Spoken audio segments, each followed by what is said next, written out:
I left my hometown almost 10 years ago with a backpack full of ambitions and a head full of dreams. At the time, everything about this little town felt both comforting and confining. I wanted more than the familiar streets, the same faces, the predictable rhythms of life. College, jobs in cities I had only seen in movies. The pull of something bigger it all called to me louder than the small town hum I had grown up with. I told myself I'd return one day, just not yet. I imagined coming back older, wiser, carrying stories worth sharing, like a traveler returning from distant lands. I thought it would be a triumphant homecoming. Smooth and celebratory, the train rolled into the station at dawn, and I pressed my forehead against the cold window, trying to recognize the shapes of the town through the foggy glass. At first glance, it looked the same. Main street still had the old bakery, the corner bookstore, and that faded mural I had sketched as a kid.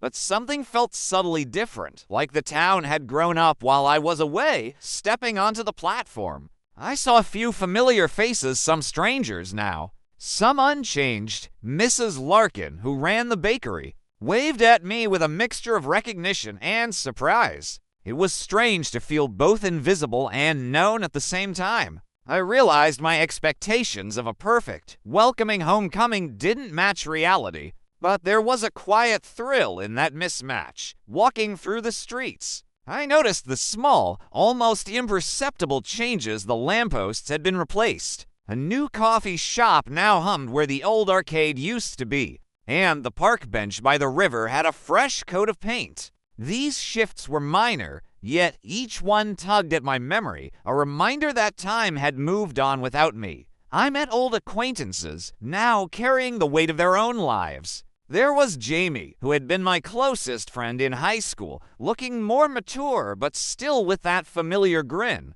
We shook hands awkwardly, both of us unsure if years could dissolve the easy camaraderie we once shared. Driving past the streets I had known like the back of my hand, I realized that the town itself had stories I hadn't seen. A new playground where my old baseball field used to be. A renovated library that smelled of fresh paper and hope. A mural celebrating local heroes I had forgotten. Some of it was comforting, some disorienting.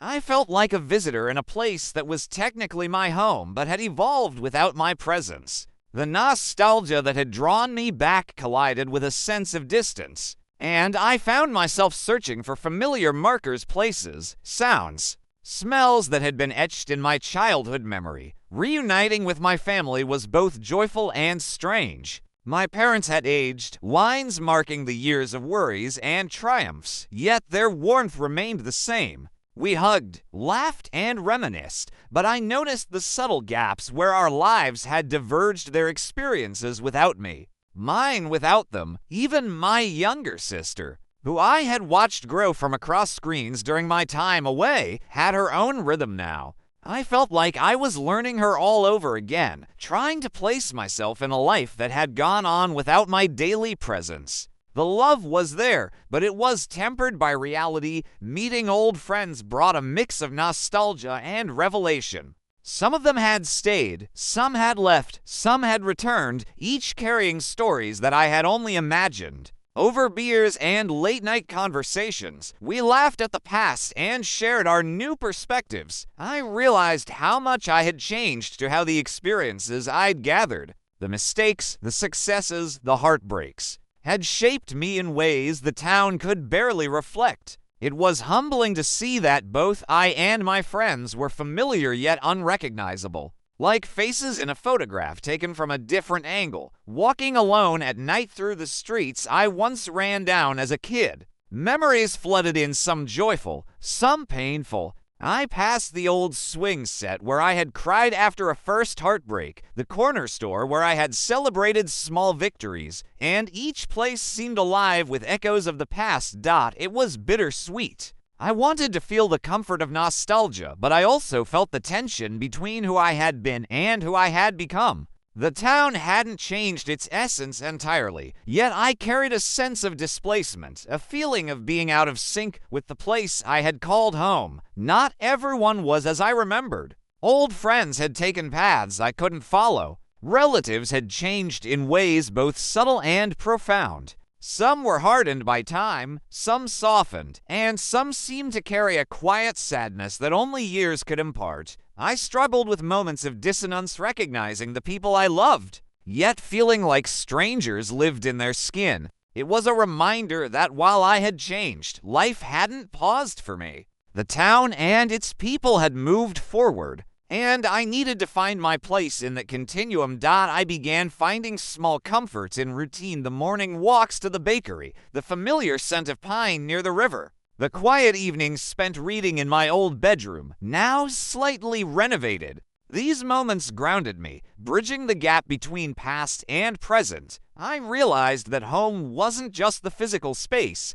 but the acceptance of change and the ability to feel at peace within it. The town and I had both grown, and slowly, I felt myself folding into its rhythm again. Amid the old connections, new relationships began to blossom. I met people who had arrived while I was away: neighbors, co-workers, fellow hobbyists. Their presence reminded me that life didn't stop, and neither did opportunities for connection, sharing stories, exchanging perspectives, and building new friendships gave me a sense of belonging that I hadn't anticipated. It was a subtle joy, quieter than nostalgia, but more enduring: a reminder that life continues to evolve. And so can I.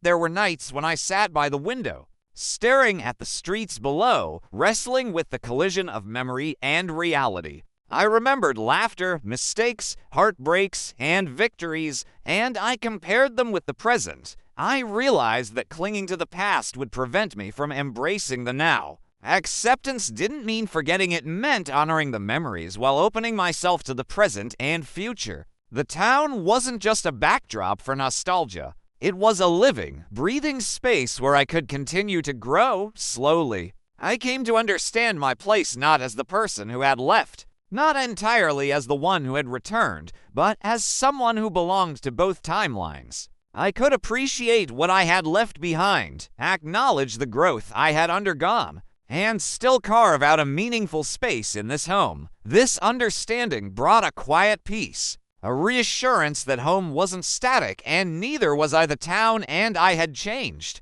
but there was a harmony in our parallel growth. I began thinking differently about my goals and aspirations. The dreams that had taken me away remained important, but now they coexisted with a desire to contribute to my community, to reconnect deeply, and to find balance. I realized that ambition didn't have to mean distance. It could mean rootedness, connection, and shaping the life I wanted while remaining close to the people and places I cherished. I started making plans not just for myself, but with others in mind. I reconnected with old friends on projects, helped my parents with their plans, and explored hobbies and opportunities I had ignored while chasing faraway dreams. Life felt less like a race and more like a continuous story, where the chapters I had written away from home could now intertwine with the narrative I was building here. There was hope and there was purpose, both grounded in the present. Sitting on the porch one evening, watching the sun dip behind the hills, I felt a quiet contentment. The journey had been messy, full of uncertainty, confusion, and occasional regret, but it had led me back to a home that was no longer frozen in memory. I understood now that returning wasn't just about reconnecting with a town or people, it was about reconnecting with myself, embracing change, and moving forward with a sense of belonging and possibility. The road ahead was uncertain, but for the first time in a long while, I felt ready to walk it with both courage and gratitude.